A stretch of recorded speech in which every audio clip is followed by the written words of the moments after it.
Hello everyone, today I will show you how to remove background in video for free without green screen using CapCut. And here's how it is done.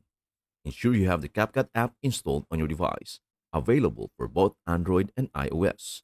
Launch the app and click on New Project. Select the video from which you want to remove the background. Once your video is added, tap on the video layer in the timeline. Tap on the CapCut tool, sometimes referred to us as Remove Background. CapCut will automatically detect and remove the background from your video.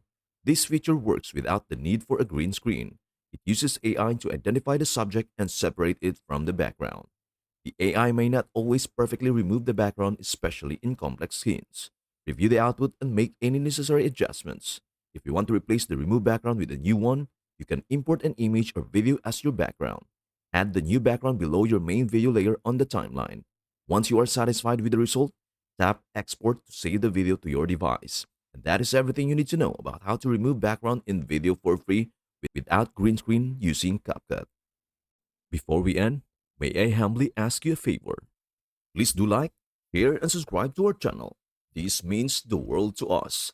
Thank you so much for watching. We hope to see you in our next video.